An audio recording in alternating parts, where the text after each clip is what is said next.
समस्त श्रद्धेय जनों को एवं प्रिय विद्यार्थियों को टीचर्स क्लासवे यूट्यूब चैनल की तरफ से हार्दिक सम्मान। आज हम लोग कक्षा 10 संस्कृत पदपीयूषम षष्ठ पाठ विद्यार्थीचर्या के श्लोकों के विषय में अध्ययन करेंगे। प्रथम भाग में हम लोगों ने विद्यार्थीचर्या पाठ के विषय में विस्तार से वर्णन किया, विस्तार से व्याख्या दिया कि विद्यार्थीचर्या पाठ क्या है, इसमें किस विषय पर वर्णन किया गया है। शब्द से ही आप देख रहे हैं कि विद्यार्थी की दिनचर्या। इसमें पूरे पाठ में विद्यार्थियों के पठन पाठन, उनके प्रारंभिक व्यवस्था से लेकर के समस्त व्यवस्थाओं को सन्निहित किया गया है श्लोकों के माध्यम से। तो प्रथम भाग में हम लोगों ने 3 श्लोक पढ़ा था। अब द्वितीय भाग में, द्वितीय पार्ट में हम लोग श्लोक संख्या 4 को प्रारंभ करेंगे। श्लोक संख्या 4 को आपके सामने लिखते हैं, सस्वर वाचन करते हैं, उसके बाद जो कठिन शब्द हैं उनका निवारण करके पूरी व्याख्या आपके सामने प्रस्तुत करते हैं। श्लोक संख्या 4 क्या है देखा जाए। श्लोक संख्या 4,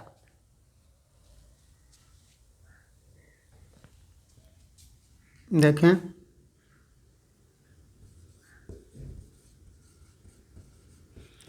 अभिवादन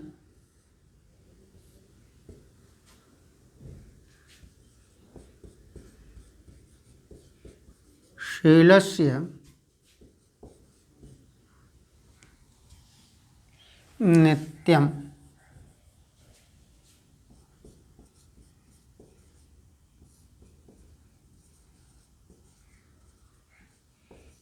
वृद्धोपसेविनः।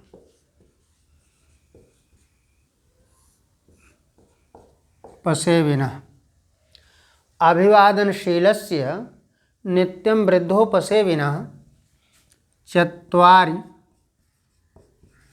चत्वारि तस्य वर्धन्ते आयुर्विद्या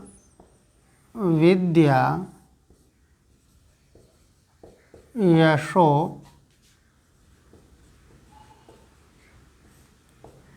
बलम। ये आपका चौथा श्लोक है, देख लें।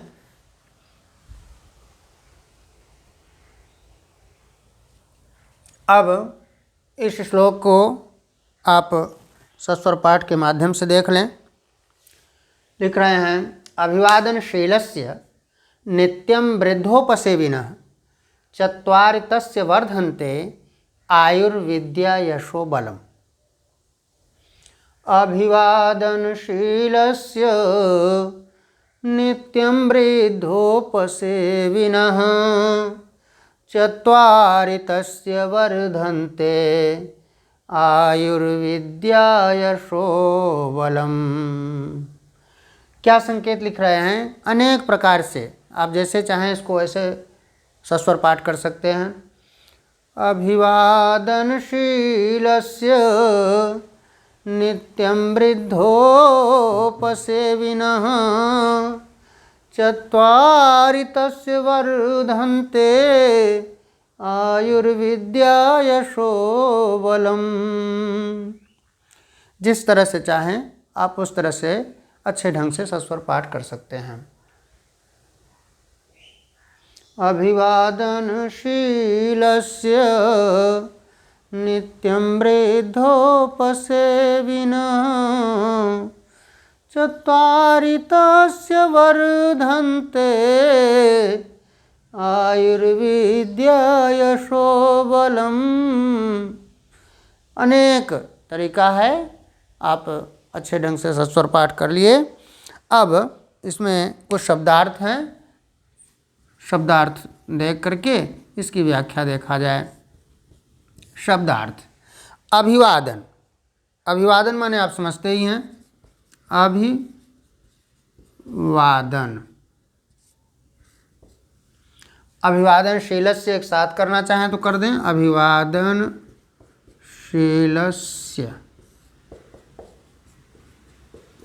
प्रणाम करने वाले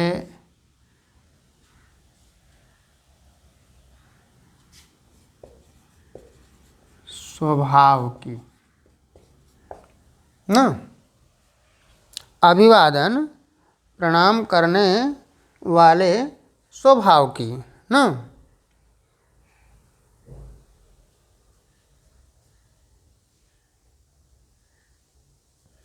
फिर क्या लिख रहे हैं, नित्यम, नित्यम समझ रहे हैं आप। वृद्धोपसेविना भी समझ रहे हैं, वृद्ध धन उपसेविना, वृद्धों की सेवा करने से।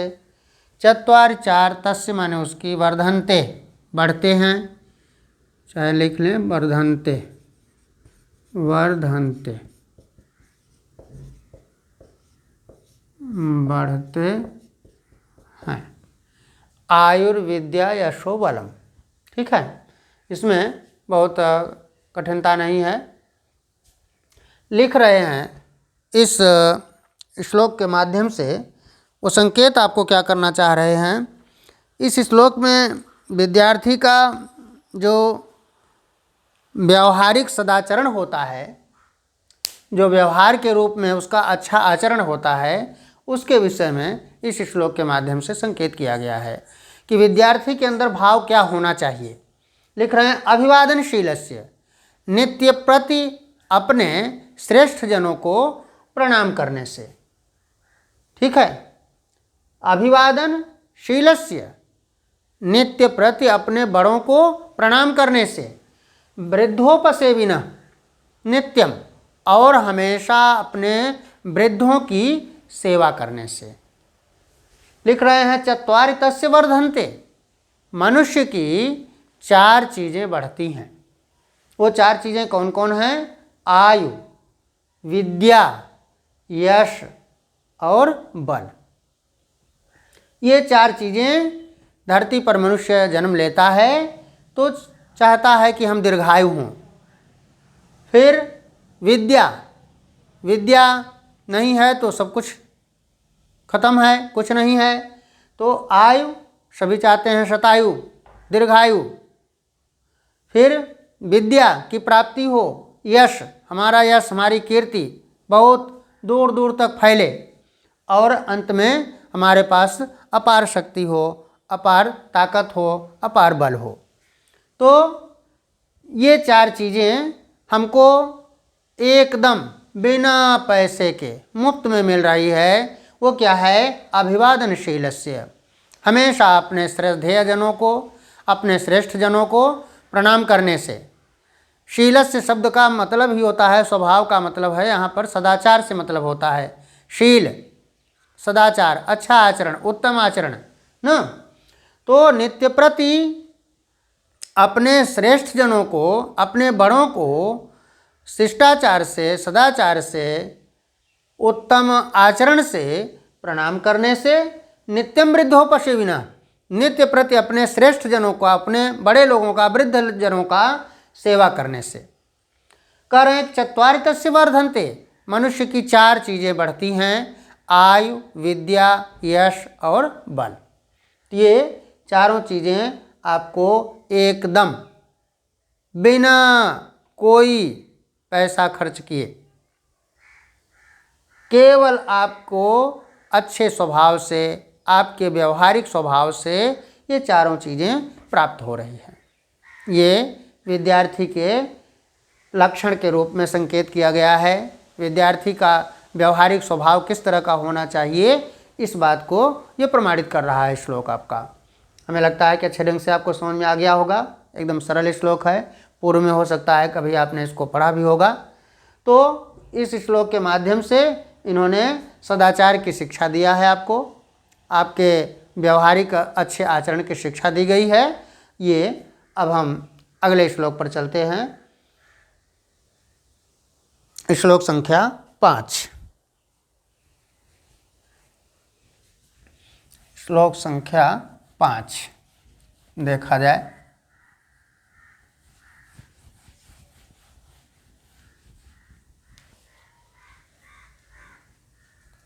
श्लोक संख्या 5। श्लोक संख्या 5 है, आर्द्र पादस्तु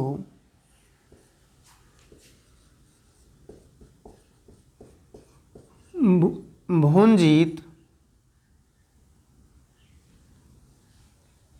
आर्द्र पादस्तु भुंजीत। फिर कह रहे हैं नार्द्र पादस्तु संविशेत।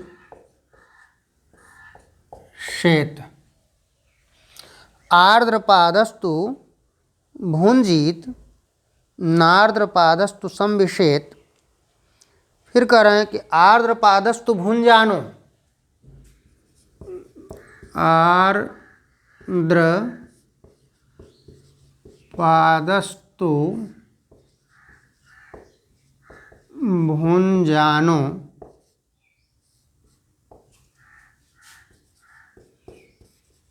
दीर्घमायुरवाप्नुयात्। दीर्घमायुरवाप्नुयात्। ये देखें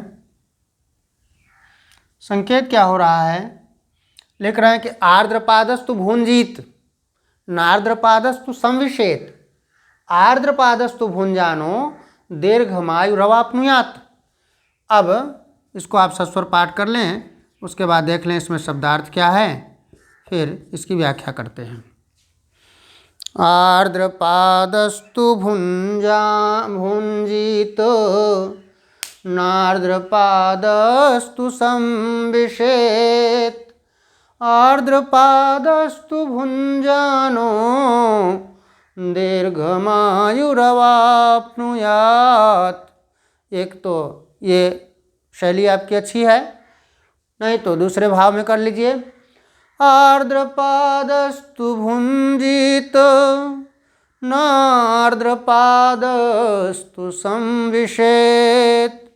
आर्द्रपादस्तु भुंजानो दीर्घमायुरवाप्नुयात्। ये तरीका आपका दूसरा है। आर्द्रपादस्तु भुंजीत नार्द्रपादस्तु संविशेत।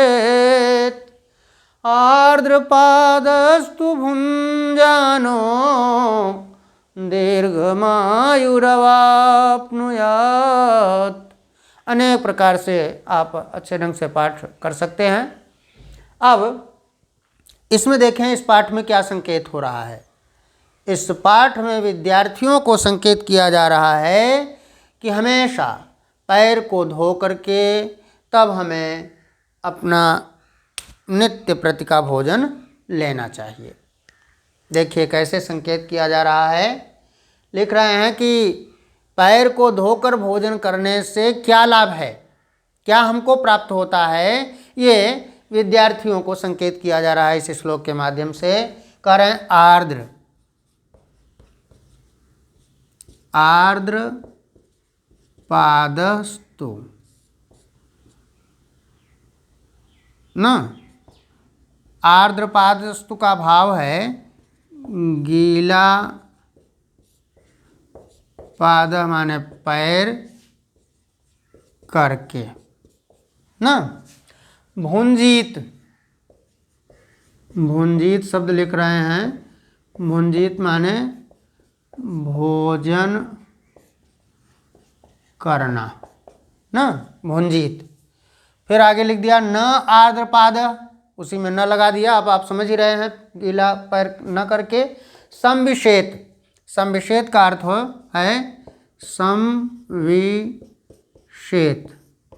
सोना चाहिए ना, सोना चाहिए। फिर लिख रहे हैं आर्द्रपादस्तु भुंजानो, भुंजानो का भाव फिर वही हुआ भोजन करने वाला, चाहे तो लिख लें अगर भ्रम है तो, भुंजानो भोजन करने वाला ना। दीर्घ, दीर्घ समझते ही हैं, दीर्घायु लंबी अवस्था। अवाप्नुयात, अवाप्नुयात, अवानुयात माने प्राप्त करता है, प्राप्त करता है। अब पूरे श्लोक का अर्थ आप देख लें। पूरा श्लोक आपका हो गया आर्द्रपादस्तु भुंजीत, माने पैर को गीला करके, तो गीला करने का भाव अपने आप अपनी भाषा में ले लें आप कि पैर को धो करके भुंजीत भोजन करना चाहिए। ये आप वैदिक काल से सनातन धर्म से देखते चले आ रहे हैं कि पैर को धो करके हमारे बड़े लोग, हमारे श्रद्धेय लोग अक्सर पहले पैर को धो करके बैठ करके बढ़िया पीढ़ा पर तब भोजन किया करते थे। आज व्यवस्था हमारी बदल गई है, क्योंकि हम अब नई व्यवस्था में चल रहे हैं, विकसित भारत की ओर आगे बढ़ रहे हैं, तो जो हमारी वैदिक परंपराएं हैं धीरे धीरे करके उससे हम दूर होते जा रहे हैं।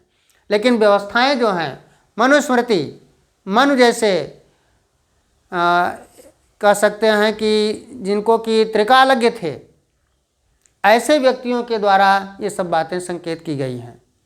ऐसे सिद्ध महापुरुषों के द्वारा ये बातें बताई गई हैं कि आर्द्रपादस्तु भुंजीत, पैर को धो करके भोजन करना चाहिए।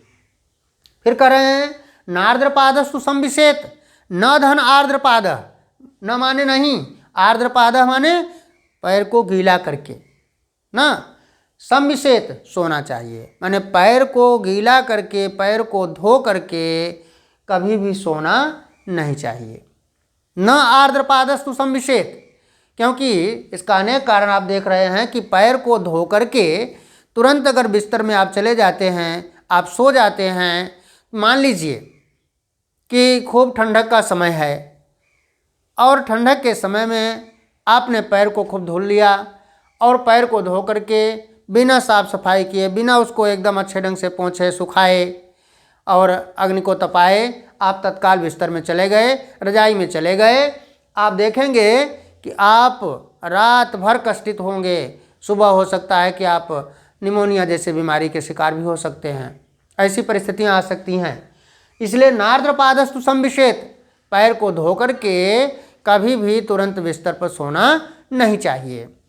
तीसरी बात अब संकेत कर रहे हैं कि आर्द्रपादस्तु भुंजानो, पैर को धोकर भोजन करने वाला, आर्द्रपाद तु भुंजानो माने पैर को धोकर भोजन करने वाला दीर्घमायुर्वाप्नुयात, लंबी अवस्था को, दीर्घायु को प्राप्त होता है।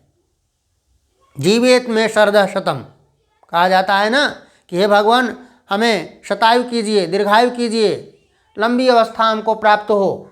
तो लंबी अवस्था प्राप्त करने के लिए आपका कुछ खर्च नहीं हो रहा है, केवल कहा जा रहा है कि आर्द्रपादस्तु भुंजीत, पैर को धो करके केवल भोजन करिए। नार्द्रपादस्तु संविशेत, पैर को धो करके कभी भी तत्काल बिस्तर पर सोने के लिए मत जाइए। आर्द्रपादस्तु भुंजानो, पैर को धो करके भोजन करने वाला दीर्घमायु अवाप्नुयात, लंबी अवस्था को प्राप्त करता है, दीर्घायु होता है। ये पूरी बात आपने समझ लिया होगा। केवल इसमें विद्यार्थियों के लिए एक संकेत है। अब विद्यार्थी को समझ लें, चाहे एक मानव स्वभाव के लिए कह लीजिए, मानव समस्त मानव जन के लिए कह लीजिए, ये सब पर लागू होता है कि सब जितने भी हैं सबको पैर को धो करके ही भोजन करना चाहिए। हाथ पैर, एक तरह से पैर ही का संकेत किया गया है, हाथ पैर दोनों को धो करके तब आप भोजन करें। जितने भी कीटाणु हैं, जितनी भी गंदगी है आपकी, वो हाथ और पैर की साफ हो जाएगी, धुल जाएगी। उससे जो भी भोजन हम करेंगे पवित्र भोजन हमारे शरीर में जाएगा, वो पाचक होगा, हमारे शरीर में रोगों से मुक्ति मिलेगी। ये स्थितियां हैं। अब पूर्ण रूपेण आप इसको समझ गए होंगे कि यदि हमें लंबी अवस्था की आवश्यकता है, हम दीर्घायु होना चाहते हैं, हम लंबी अवस्था चाहते हैं, तो तो हमें हमेशा पैर को धो करके भोजन करना चाहिए। पैर को धो करके कभी भी सोना नहीं चाहिए। पैर को धो करके भोजन करने वाला लंबी अवस्था को प्राप्त करता है। ये श्लोक आपने अच्छे ढंग से समझ लिया। अब हम अगले श्लोक पर चलते हैं। श्लोक संख्या 6 देखा जाए। श्लोक संख्या 6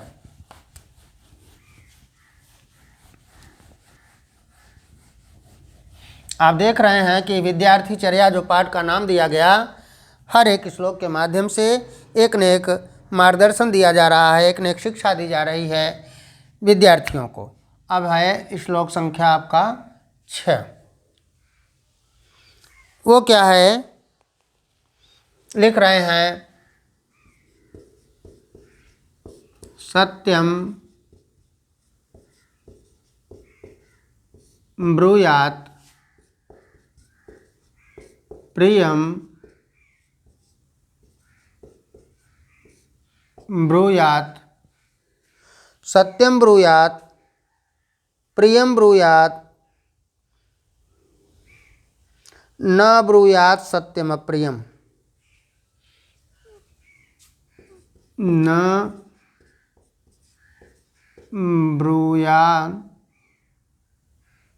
ब्रूयात सत्यम प्रियम। देखें संधि किया गया होगा तो संधि कर देते हैं, संकेत कर देते हैं। ब्रूयात सत्य, ठीक है, ब्रूयात सत्यम अप्रियम ना। सत्यम ब्रूयात प्रियम ब्रूयात, इसको चाहें तो आप संधि भी हो जाएगी ब्रूयात में भी, इधर ब्रूयात में भी ब्रूयान्न ना, ये संकेत हो सकता है, लेकिन स्पष्ट है आपका श्लोक। अब नीचे लिख रहे हैं प्रियम च नानृतम ब्रूयात। प्रियम च नानृतम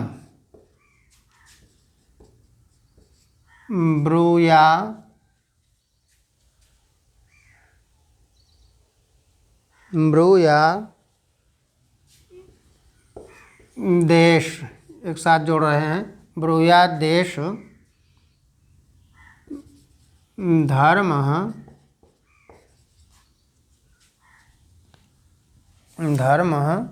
सनातन।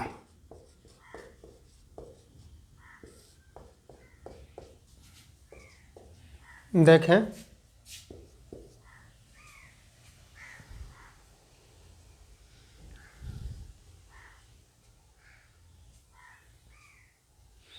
अब श्लोक देखें आपके सामने हो गया। सत्यम ब्रूयात प्रियम ब्रूयात न ब्रूयात सत्यम अप्रियम प्रियम च नानृतम ब्रूयात एष धर्म सनातन। अब इस श्लोक के माध्यम से देखिए क्या बताना चाहते हैं। अंतिम लाइन में आप देख रहे हैं कि एष धर्म सनातन। विद्यार्थी को सनातन धर्म, शाश्वत धर्म के विषय में बताया जा रहा है कि वास्तव में शाश्वत धर्म क्या है ना। विद्यार्थी को हमेशा सत्य बोलने का निर्देश दिया जा रहा है, संकेत किया जा रहा है। वो क्या लिख रहे हैं, इसको आप देख लें सस्वर पाठ करके।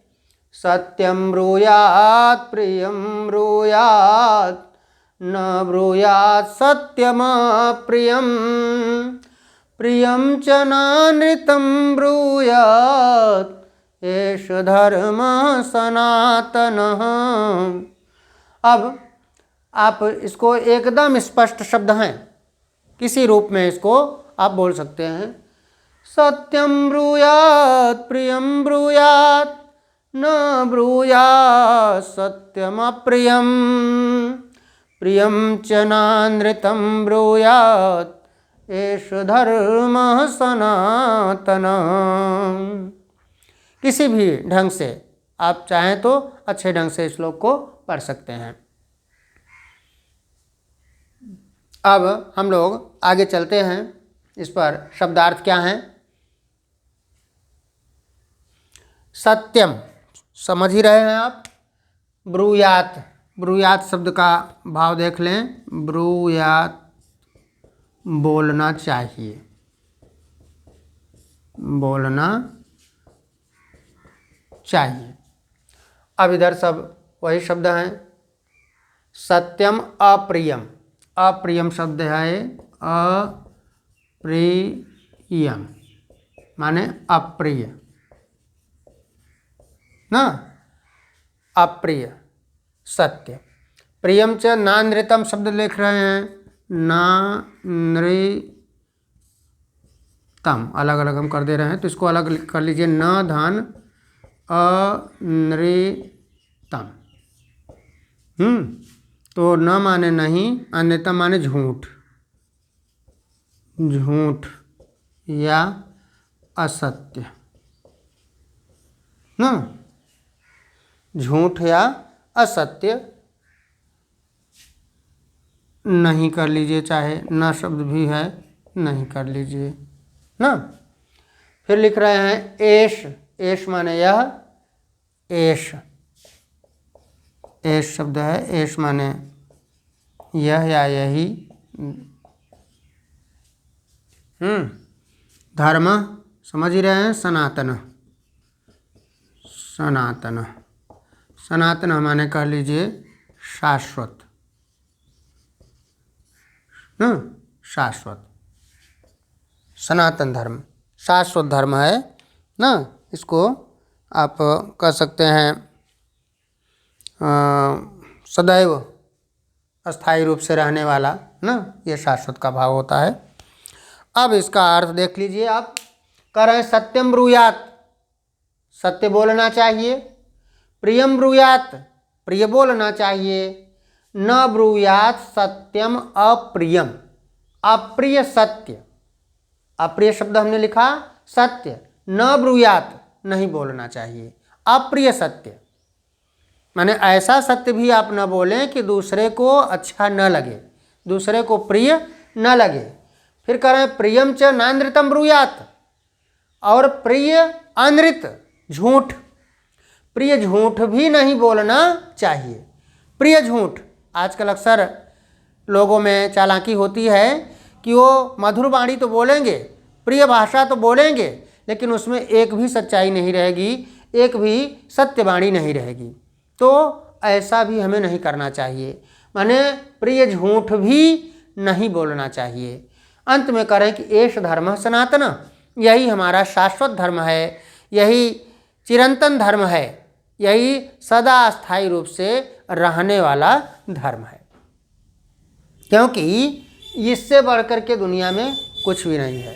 सत्यमेव जयते, आपने पढ़ा है हमेशा, सांच बराबर तप नहीं, झूठ बराबर पाप ना, ये संकेत किया जा रहा है। तो सीधा सीधा संकेत है कि सांच बराबर तप नहीं, सत्य के बराबर कोई दुनिया में तपस्या नहीं है, झूठ बराबर पाप, और झूठ से बढ़कर के कोई दूसरा पाप नहीं है। न ही असत्य सम पातक पुंजा, असत्य के समान कोई पातक पुंज, कोई पाप का पुंज नहीं है, समूह नहीं है। तो यहाँ पर संकेत सीधा विद्यार्थियों के लिए कहिए, चाहे जनमानस के लिए कहिए, समस्त जनों के लिए है कि सत्यम ब्रूयात, सत्य बोलना चाहिए, प्रियम ब्रूयात, प्रिय बोलना चाहिए, न ब्रूयात सत्यम अप्रियम, अप्रिय सत्य नहीं बोलना चाहिए। अप्रिय सत्य पर मैं आपको संकेत थोड़ा सा कर देता हूँ कि अप्रिय सत्य क्या है। कभी कभी एक छोटा सा, चाहे आप चुटकुला ही मान लें, कि अप्रिय सत्य का भाव क्या है। आप और बगल में कोई दूसरा आपका मित्र है, दोनों एक दूसरे में अच्छी मित्रता रखते हैं। एक दिन कोई मित्र अपने मित्र के दरवाजे पर जाता है और उसका मित्र एक बहुत अच्छा सा मकान बनवाया हुआ है, खूब पैसा लगा करके, खूब बढ़िया मकान चमक रहा है, उसमें आभा है, प्रकाश है। वह उस मकान को देख करके उसका मित्र उससे पूछता है कि मित्र, ये मकान आपका ही है, आपने ही बनवाया है? तो अगर बड़ी मधुरता है उस व्यक्ति में, उस मित्र में, तो कह देगा सीधे सीधे कि नहीं भाई, सब आपका ही है, मेरा क्या है।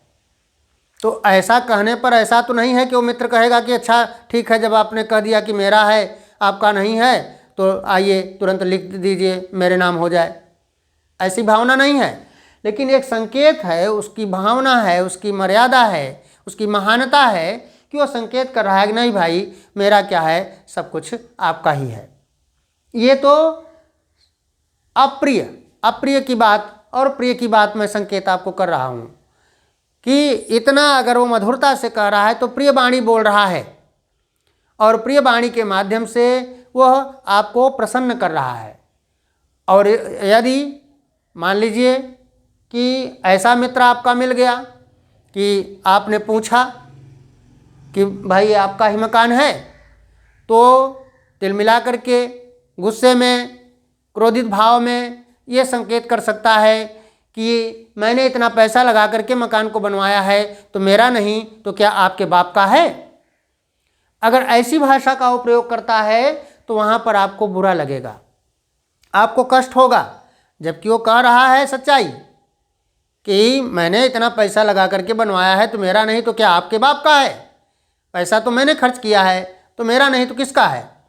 लेकिन इस भाषा में अप्रिय झलक रहा है, तो अप्रिय सत्य हमें नहीं बोलना चाहिए। ये थोड़ा सामने आपको एक संकेत किया उदाहरण के माध्यम से। अब प्रियम च न नृतम ब्रूयात, प्रिय झूठ भी नहीं बोलना चाहिए। अक्सर आजकल ये स्थितियाँ आती हैं कि आदमी मीठी मीठी बातें आपके सामने कर देता है लेकिन उसमें एक भी सच्चाई नहीं होती है, और आप उसी मधुर भाषा में उसके फंस जाते हैं, जाल में फंस जाते हैं, और बाद में जब आप गहराई में जाते हैं, सच्चाई में जाते हैं, तो आपको लगता है कि ये व्यक्ति तो बहुत केवल मीठी मीठी बातें करने वाला है, इसके अंदर सच्चाई नाम की चीज़ नहीं है। तो ऐसा भी नहीं होना चाहिए। आगे लिख दिया उन्होंने, एष धर्म सनातन, यही सनातन धर्म है, यही शाश्वत धर्म है, यही चिरंतन धर्म है, यही हमेशा अस्थायी रूप से रहने वाला धर्म है। ये आपने अच्छे ढंग से देख लिया, पूरा श्लोक आपको समझ में आ गया। अब हम श्लोक संख्या 7 पर चलते हैं। श्लोक संख्या 7,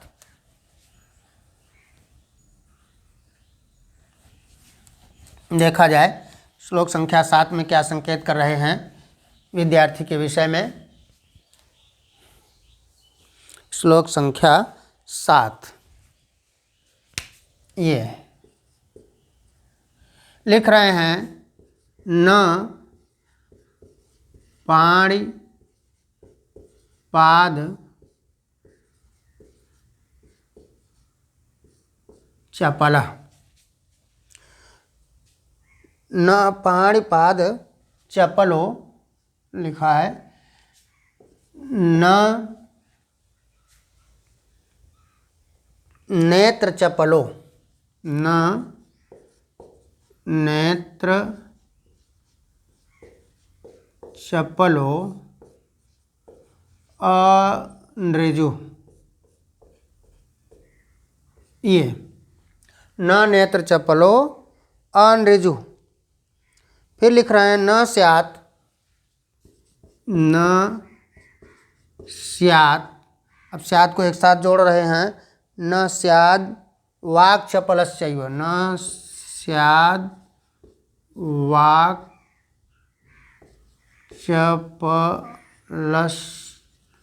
चपलस्यैव,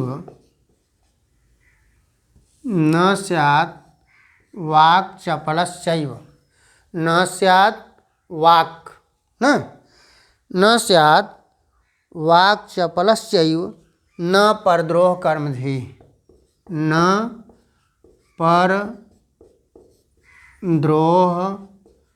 कर्मधि।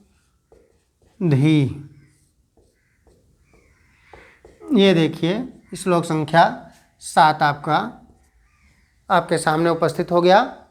लिख रहे हैं, न पाणि पाद चपलो, न नेत्र चपलो अनृजु। फिर कह रहे हैं, न स्यात् वाक् चपलस्यैव, न परद्रोह कर्मधि। अब इस श्लोक को आप सस्वर पाठ करके देख लें, उसके बाद इसमें शब्दार्थ क्या क्या है, शब्दार्थ हम आपके सामने रख रहे हैं। न पाणि पाद चपलो, न नेत्र चपलो, न नृजुः, न स्यात् वाक् चपलस्यैव न परद्रोह कर्मधि। और बढ़िया ढंग से देखें, न पाणिपाद चपलो न नेत्र चपलो नृजु न स्यात् वाक् चपलस्यैव न परद्रोह कर्मधि। अब आपने अच्छे ढंग से सस्वर पाठ देख लिया कि न पाणिपाद चपलो। अब शब्दों पर आ जाएं। न माने जानते ही हैं पाणिपाद, पाणव महासायक चारुचापम नमामि रामम रघुवंशनाथम। न तो वही है पाणिपाद। तो पाणिपाद चपलो, पाणिपाद चपलो, ये तीनों शब्दों का एक साथ हम लिख दे रहे हैं। पाणि माने हाथ, पाद पैर में चंचलता। ठीक, हाथ पैर में चंचलता। न नेत्र चपलो, नेत्र चपलो भी समझ गए अब आप, नेत्र में चंचलता। अनृजु, ये जो आप देख रहे हैं ये शब्द है आपका अनृजु। अनृजु माने कह लीजिए आप कुटिल, टेढ़ा कह लीजिए ना, टेढ़ा। रिजु, रिजु कोण आपने सुना होगा, रिज कोण जो 180 अंश 2 समकोण के बराबर होता है। तो रिजु माने होता है सरल। अनरिजु हो गया तो कुटिल, टेढ़ा ना, कठोर। तो ये संकेत हो गया कठोर स्वभाव ना, टेढ़ा स्वभाव, कठोर स्वभाव वाला। तो अनेक शब्द हैं, अब इसको आप समझ लें, कठोर स्वभाव वाला ना। न स्यात् वाक् चपलः, वाक्, वाक् माने समझते हैं, वाक् चपलः ना, वाणी में चंचलता ना, वाक् चपलः। फिर कह रहे हैं न परद्रोह कर्मधि। परद्रोह कर्मधि का भाव समझ लें, पर द्रोह कर्म धी। पर माने होता है दूसरा, हाँ, दूसरे। अब यहाँ पर इसके भाषा में लिखना पड़ेगा, दूसरे के कार्य से द्रोह की धी माने बुद्धि ना। दूसरे के कार्य को देख करके द्रोह माने जलन, जलन की बुद्धि ना, द्रोह की बुद्धि। ये पूरा श्लोक आपके सामने हो गया। अब देख लें, लिख रहे हैं न पाणिपाद चपलो। यहाँ पर विद्यार्थी को संकेत किया जा रहा है, बताया जा रहा है उसके वास्तविकता के विषय में कि विद्यार्थी को चंचल नहीं होना चाहिए। उसके अंदर बहुत चंचलता, ये स्वभाव चूँकि होता है विद्यार्थी जीवन का, तो चंचलता होती है। तो कह रहे हैं कि विद्यार्थी में बहुत अधिक चंचलता नहीं होनी चाहिए। इसके लिए संकेत कर दिया कि न पाणिपाद चपलो, किस किस भाग में, किस किस शरीर के भाग में होना चाहिए, इसके लिए संकेत किया न पाणिपाद चपलो। हाथ और पैर में बहुत अधिक चंचलता नहीं होनी चाहिए। दूसरी चीज़ कहा न नेत्र चपलो, नेत्र में भी चंचलता नहीं होनी चाहिए। क्यों? क्योंकि नेत्र की चंचलता अक्सर स्थितियां होती हैं कि कक्षाओं में हम लोग अध्यापन कार्य कर रहे होते हैं, ऐसी स्थिति में बहुत हम लोग दबाव डाल करके विद्यार्थियों को शांत करते हैं, लेकिन वो वाणी से नहीं बोल पाए तो आँख से काम करते हैं। तिरछे कर नैन दे सैन तिन्हें, समझाई कछु में सुकाई चली ना। तो नेत्रों, नैनन नैनन हो गई बातें। इस तरह की स्थितियाँ ये भी जो है बच्चों के लिए या सबके लिए खतरनाक स्थिति है। तो न नेत्र चपलो, नेत्र में भी चंचलता नहीं होनी चाहिए। आगे कहा अनृजु, बहुत कठोर स्वभाव वाला नहीं होना चाहिए। विद्यार्थी के अंदर नम्रता होनी चाहिए। तो उनका स्वभाव जो है वो कुटिल नहीं होना चाहिए, टेढ़ापन उनके अंतर्गत नहीं होना चाहिए, कठोर स्वभाव उनका नहीं होना चाहिए। फिर कहा न स्यात् वाक् चपलस्यैव, वाणी में बहुत अधिक चंचलता नहीं होनी चाहिए। वाणी हमेशा संयमित होनी चाहिए।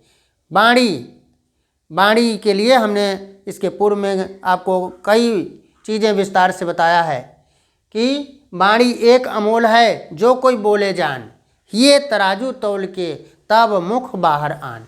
ये संकेत है। तो न स्यात् वाक् चपलस्यैव, वाणी में बहुत अधिक चंचलता नहीं होनी चाहिए। वाणी हमेशा संयमित होनी चाहिए। वाणी आपकी संयमित होगी, आप अपने हृदय रूपी तराजू पर तौल करके वाणी को बाहर निकालेंगे तो वह वाणी आपकी हमेशा कीमती होगी, हमेशा सम्मान को प्राप्त करेगी, और जिसके सामने वह वाणी आप प्रयोग करेंगे वह व्यक्ति आपसे आकर्षित होगा, प्रभावित होगा और आपका सम्मान करेगा। इसलिए न स्यात् वाक् चपलस्यैव, वाणी में बहुत अधिक चंचलता नहीं होनी चाहिए।